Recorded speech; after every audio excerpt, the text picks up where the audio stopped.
Wow, when you have a third quarter where you allow 40 points and pretty much everyone to score, including Zach Lavine with 19, that's going to be a tough one to come back from. As we welcome you here to Sixers Postgame Live, brought to you by Cure Auto Insurance. Amy Fadool, Jim Lynam, and Marc Jackson talking about this one. Unfortunately, it snaps the Sixers' home winning streak at 11, just like the Bulls snapped the Nets' winning streak at 12 on Wednesday night. But we got to talk about the main cause in this one. It has to be the three-point shooting from the Bulls team, who, Jim, is not a good three-point shooting team. Not just they're not that good at it, they just don't take that many threes. No, the latter, Aim, they're decent, but they're the last. They shoot the least number in the entire NBA.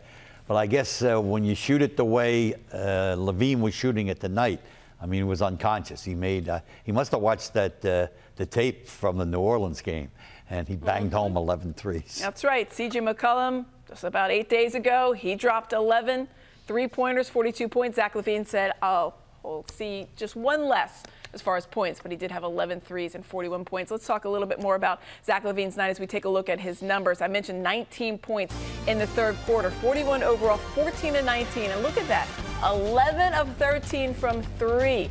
What were the Sixers not doing as far as guarding him at the perimeter, Mark? You know, Amy, they have Zach Lavine and DeMar DeRozan are so skilled at getting to the rim one-on-one. So you have to bring extra help. And that's what they was passing out to their guys to make some shots. And they came through tonight.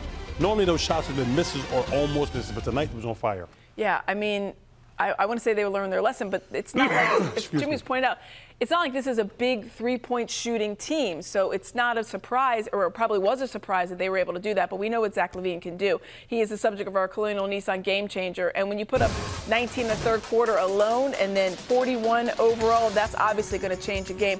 What did you see from his game overall, Jim? Well, I think he did a lot of catching and shooting, if I'm not mistaken, that being one of them right there.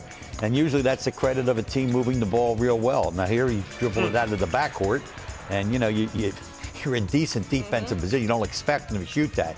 Here a little kind of trying to help on the post to Vucevic. By the way, Vucevic with a triple-double, one of his 10 assists. Yep. And here, again, little dribble move. Lavine does have some ball skills.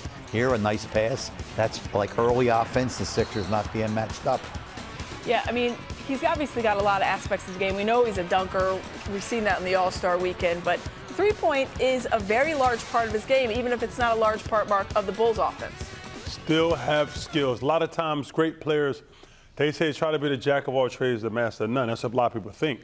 But DeRozan, Zach Lavine, no, I'm a master at getting to the rim. I'm a master of finishing over people. I'm a master of the mid-range, but I'm still skilled enough to hit the three. And every now and then you have these incredible nights, like you're in the dream.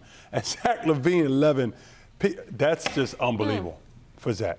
I mean, it's something that the Sixers are going to have a little bit of that kind of like, wait a minute, didn't this just happen to us? Didn't we just have a guy shoot 11 three-pointers, make 11 three-pointers against us? So perimeter defense, what do you think was lacking on that? Or was it just a hot night and sometimes you just can't do much about it? I would start with a hot night. Now, you know, again, Doc, I'll be anxious to hear him post-game. A couple of those that we saw, you know, were transition-type baskets where we're back or not quite matched up, maybe not communicating. But what happens, what you try to do, I mean, you can't really stop a guy like this. He's a high level player. So, but once he gets it going, now he has your attention. And like the third quarter, as you said, he had 19 points in the third quarter. But by then, my fear would be it was too late. He was shooting into a basket like twice the size of a normal one. Yeah, it looked like an ocean out there.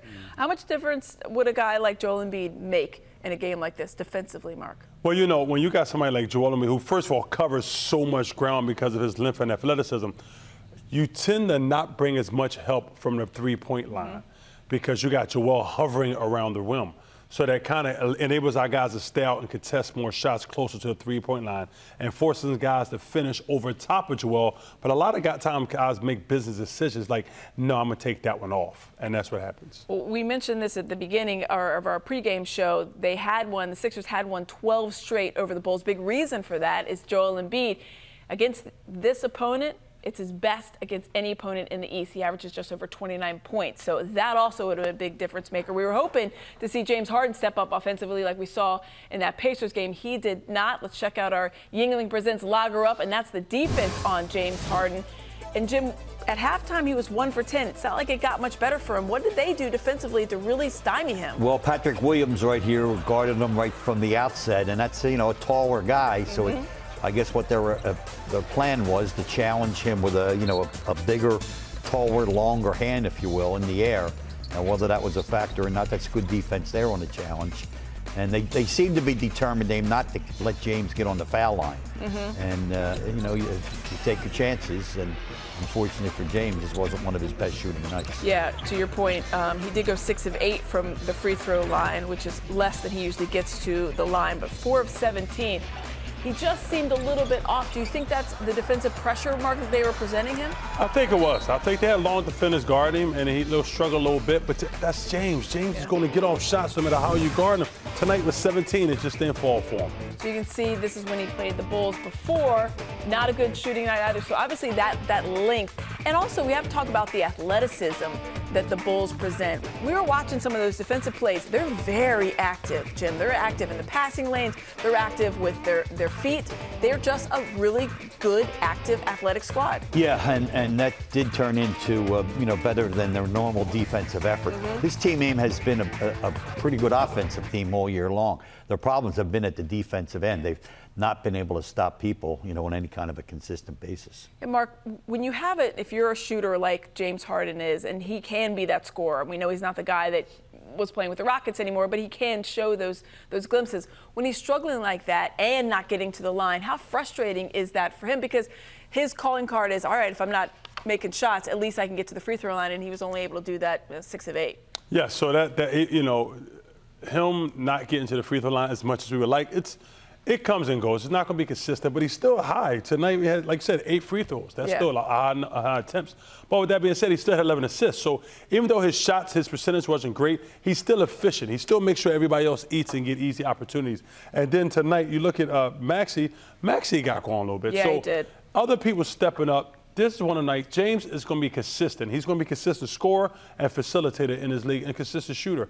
But every now and then, he's going to struggle with field goal percentage, and tonight just happened to be that night. Yeah, I mean, obviously, if you look at the Sixers' stats overall, the 4 of 17 is going to pull down their overall stats. Tobias Harris, everybody else shot decently except for James Harden. Everybody was in the 40s or 50s. Your point, Tyrese Maxey, 8 of 15, so that's 53% plus. He got going. Everybody else is right around that range. But is it tough when the point guard, the straw that stirs the drink, is having a tough night for everybody else? I don't know that it's so much about the positioning. I would say that in the absence of Joel Embiid, so obviously you're missing 30 points, you really can then ill afford one of your key guys having an off shooting night. And if he does, then you have to rely on your defense. Well, unfortunately tonight you ran into a team that's going to rain 23s on you and shoot, really better than the problem. And I wouldn't guess that it's maybe Chicago's best three-point shooting game of the year. It exactly was that. It's the most threes they had in an entire season. 7 points, and then watch this play here. Zach Lavine drives in. Dang is right, Marc Jackson. And Kobe White, boom, buries it. The awareness to find him while you're floating in the air, and then the ability for your teammate to knock down the shot. Just let you know this team was finding his rhythm tonight. It's a heads-up play by Zach Lavine. Everybody collapses on him because he's been the hot hand. Yeah, well, that's the play of choice in this league now, Aim. If you're not picking and rolling, they're dropping their head, driving the ball to the basket, get the defense to converge, and then kicking out to the perimeter. We've seen Zach Lavine, a lot of people, maybe if you don't follow the Bulls a lot, you've seen him on All-Star Weekend. He's been in the three-point contest once or twice. Obviously, he's won the dunk contest. Is this aspect of his game, is he surprised you at all with his overall game, Jim? No, Zach Lavine, he's a star, Aim. He just came off of surgery, and he really, let's say, I don't know, maybe the last couple of weeks, he's starting to round into form. But even though his numbers are pretty good, he's not really been the same player. I talked to Maurice Cheeks, who's Bowie Donovan's assistant on the bench tonight before the game. And they say they've seen him, he's coming, but not quite himself. He's 41. He's not quite himself, everyone. Goodness gracious. Sorry about that. Exactly. Watch out, everybody. All right, let's check in with Doc Rivers after this one. What went wrong with Zach? It just seemed like you guys were lost him a lot early on. Allowed him to go left a lot early. I loved how we started out the game. The 30 points, 5 points. I thought the second quarter changed the entire tempo of the game. We had great pace, and then the pace went away. Fouls, 3-point plays, and all of a sudden we walked the ball up the floor, and the whole pace of the game changed.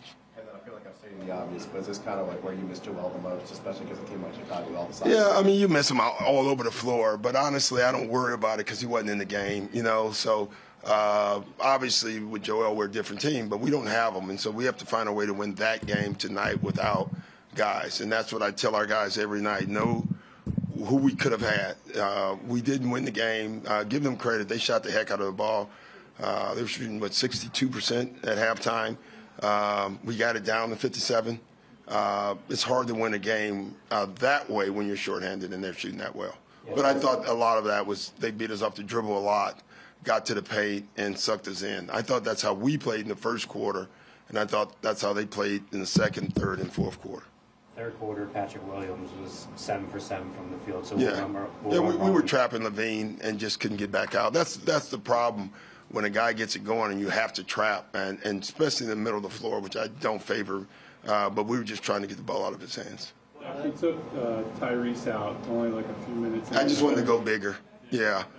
And then we got him back in. So I just felt like if we're going to trap off of Vukovic and let him roll down the middle of the paint and destroy us, let's put another big body on the floor.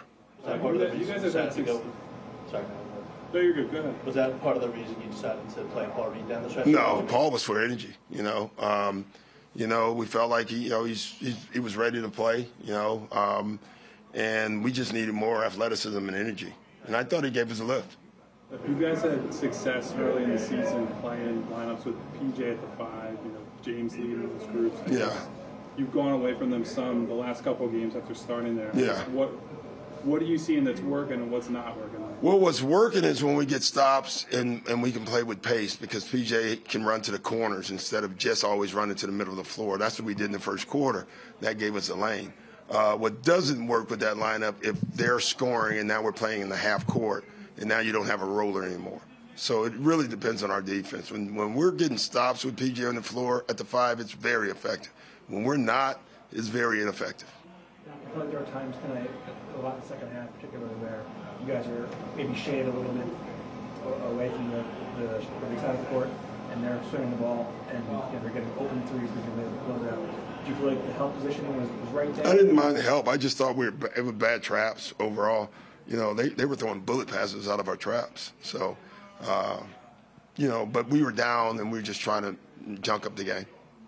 What did you see from Tyrese? Had a pretty good first quarter. It seemed like his burst is continuing. Yeah, it's coming back. You can see it's back to me.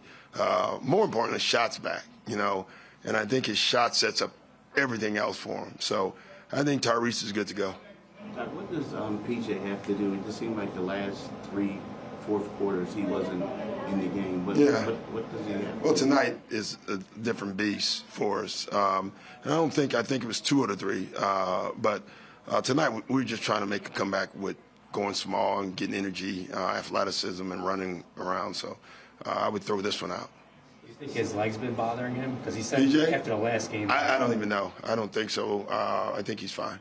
This is the second time in the last 5 or so games that a player has had one of the career nights against you from 3. Are you concerned at all about that? No. The whole league is having career nights right now. I mean, every night someone has a career night. My guess is Zach Lavine won't even be the high scorer tonight in the league, and that's shocking. That's a shocking statement to make when you think about it. So I think what the league is doing is what everyone is doing. They feed the hot guy and they stay with him. They keep it in his hands more than the league has ever done that. And so you have to try to do something about it. We did, and then it backfired because then everyone else started making shots. Were they doing anything special against James, or was he just? I just thought he had a tough night, which is human. And they have defenders, Patrick Williams. I mean, they have really good individual defenders, and I thought that affected us tonight. Do you think that's the scoring you mentioned, just all the crazy numbers? Do you think it's just that teams are kind of... Well, I do think the extra shooting on the floor that you can put on the floor with those guys. But if you look at just the time of possession difference when guys are getting it, it's never been the way it is this year. And most of the guys are scoring are ball handlers. Now, the guy the other night, Marketing, is not, and he still did it. So I think the shooting in our league has helped, and then riding guys until you stop them has helped too. I think it's a good adjustment offensively. Now it's up to all of us to try to make an adjustment defensively. Thanks, guys.